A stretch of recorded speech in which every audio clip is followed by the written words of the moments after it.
Nah, seorang pemuda bernama Rui matanya terkena serpihan pecahan giok kuno.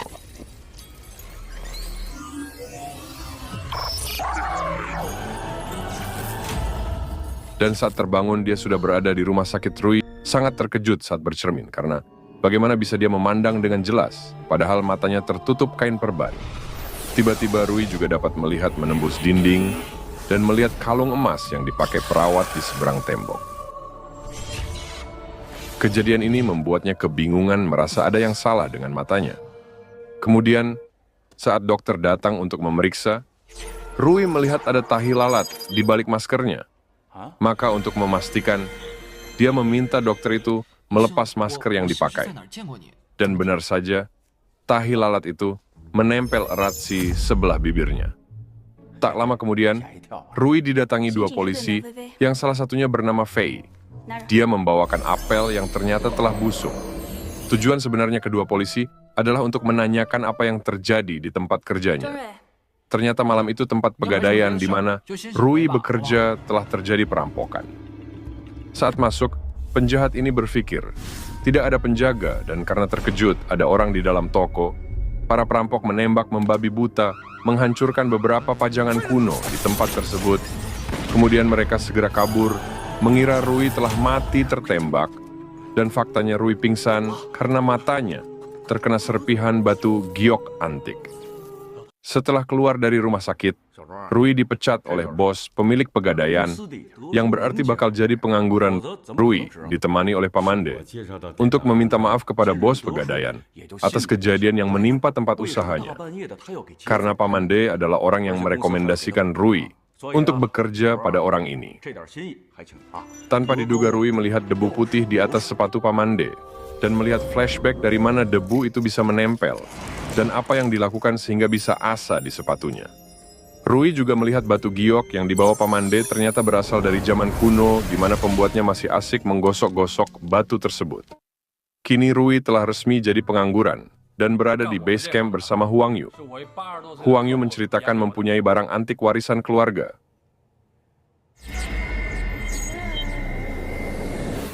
Nyatanya barang tersebut hanya barang murahan hasil produksi dari pabrik abal-abal. Namun Huang Yu masih ngotot bahwa benda itu benda mahal dari nenek moyangnya. Rui mulai yakin akan kemampuannya dan melihat segala hal di ruangan tersebut. Bahkan bisa mengetahui isi buku tanpa harus membukanya. Hari berikutnya, kedua sahabat ini mulai pergi ke pasar barang antik di mana Huang Yu mencoba menjual barang miliknya. Namun beberapa penjual menolak untuk membeli. Bahkan jika ada, malah dihargai cuma 5.000 perak. Tiba-tiba mata Rui tertuju ke sebuah labu botol.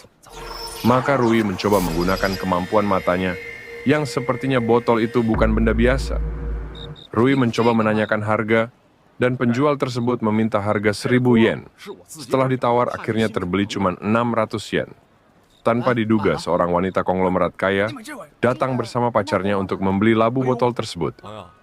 Mereka pun bernegosiasi di sebuah toko barang antik untuk mencapai kesepakatan dan Huang Yu meminta 50.000 yen yang membuat mereka menganggap ini terlalu mahal.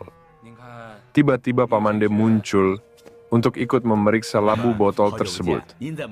Pemilik toko pun terkejut dengan kemunculan paman ini, yang ternyata Pamande adalah seorang profesor sejarah di universitas negara tersebut. Menurutnya, labu botol itu ditaksir bisa mencapai 100.000 yen. Mendengar hal tersebut, orang kaya itu tidak percaya bagaimana benda kecil itu bisa sangat mahal.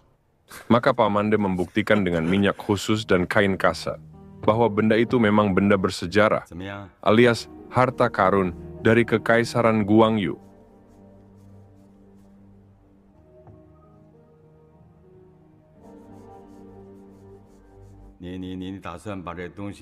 Melihat hal ini, penjual tadi segera mendekat, ingin membeli kembali barang miliknya senilai 60.000 yen. Namun harus kecewa setelah pacar dari pengusaha kaya itu membelinya seharga 800.000 yen dengan cara ditransfer lewat Bank BRI.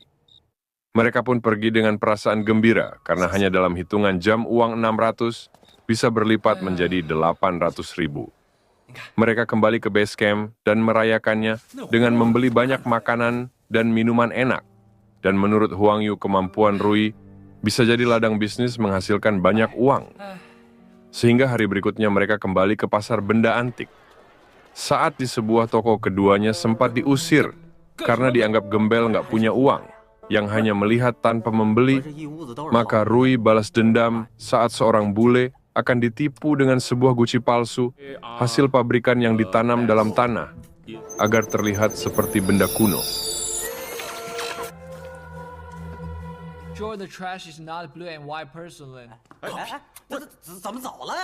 Di tempat lain, saat Inspektur Fei akan kembali ke mobil dengan membawa tas berisi pecahan artefak yang akan dirampok dari tempat kerja Rui sebelumnya, tiba-tiba mereka muncul kembali dan berusaha mencuri artefak tersebut. Untungnya artefak berhasil direbut kembali, sedangkan para perampok berhasil melarikan diri.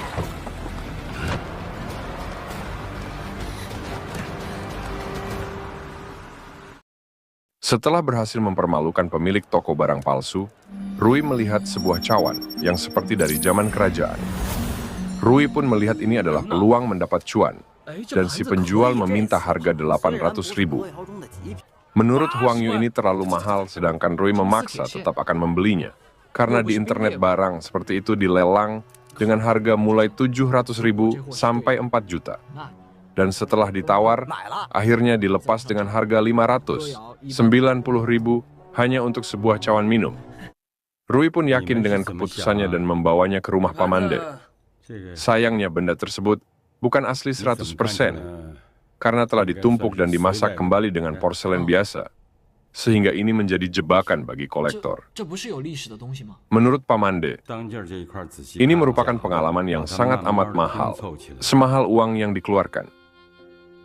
Kini mereka kembali ke base camp dengan kondisi kantong kering, dan Rui akan lebih banyak belajar untuk mengalahkan pasar barang antik Pangjiayuan.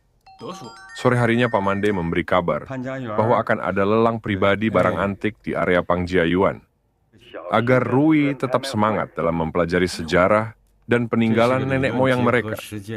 Namun Pamande berpesan hanya untuk mengamati, bukan malah berbelanja. Malam itu mereka sudah berada di tempat lelang. Barang pertama yang dilelang adalah giok harimau, bertahtakan emas yang menurut Rui, benda itu sudah pernah direstorasi dan laku 500.000. Benda kedua yang dilelang adalah sebuah lukisan, yang menurut panitia lukisan ini adalah lukisan palsu hasil jiplakan dari Tang Bohu dari dinasti Ming. Jelas para peserta tidak ada yang mengangkat harga. Namun Rui berbeda di dalam penglihatannya. Dia melihat ada lukisan asli yang misterius tersamar oleh gambar depan. Maka Rui segera berdiri berniat untuk membelinya. Masalahnya uang Rui hanya 9.000, sedangkan harga yang diminta adalah 12.000. Untungnya salah satu peserta bernama Bosma memberikan uang tambahan cuma-cuma, karena melihat semangat pemuda ini yang ngotot agar lukisan palsu ini terbeli. Sebagai penghormatan, Rui meminta Bosma agar ikut ke rumah Pamande untuk melihat identifikasi yang katanya adalah barang palsu. Saat pertama melihat, Pamande terlihat kecewa karena memang di lukisan tertulis nama penjiplak sesuai anatomi dan stempel. Di lukisan yang menjadi cacat besar seperti kaligrafi dan makalah yang memang disalin di Kekaisaran Qianlong dinasti Ming, yang mengindikasikan lukisan ini hanya salinan, alias memang palsu. Namun Rui punya pendapat lain, karena ada bagian lukisan yang aneh dan cara pemasangannya yang tidak lazim. Pamande menjadi kebingungan dan membawanya untuk dibandingkan dengan lukisan palsu miliknya. Maka saat diperiksa, seperti ada lukisan lain. Di balik lukisan yang terlihat dengan kata lain yang asli, ditimpa dengan yang palsu. Pembuktiannya dengan cara menghapus sedikit bagian, maka akan terlihat lukisan yang asli. Cara ini adalah cara yang digunakan konglomerat zaman dahulu, agar terhindar dari pencurian dan perampokan. Dan menurut Pamande, harga lukisan ini senilai 10 juta yen. Mengetahui hal ini, Bosma ingin membeli lukisan tersebut lebih tinggi, yaitu 15 juta. Namun sebagai rasa hormat atas kebaikan Bosma Rui, hanya memberikan setengah harga, yaitu 5 juta saja yang akan ditransfer ke rekening Bank Mandiri. Paman D sangat terkesan karena mantan murid didik di Fakultas Sejarah ini sangat jeli, seperti cerita legenda Feng Kuan yang diberi anugerahi mata bijak, yang mendapat kekayaan dan ketenaran yang tidak terbatas. Kini, mereka berdua bisa santai setelah mendapat cuan, dan Rui mempercayakan uang tersebut kepada Huang Yu. Tanpa diduga, konglomerat kaya bernama Bing Bing menghubungi meminta untuk bertemu dan mengucapkan terima kasih telah menjual benda langka kepadanya, karena benda itu mengingatkan kepada ayahnya. Saat mereka pulang, pacar nggak resminya Bing Bing bernama Feng mendekat meminta agar Bing Bing pulang bersamanya, namun ditolak.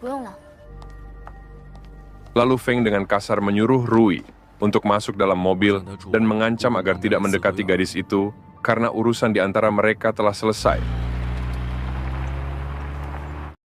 Keesokan harinya Rui terbang ke kota Gansu untuk menghadiri acara pernikahan sahabatnya.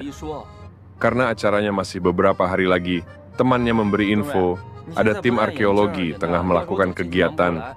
Barangkali Rui berminat untuk melihatnya. Maka hari berikutnya pemuda ini segera mendatangi lokasi di mana tim arkeologi tengah bekerja.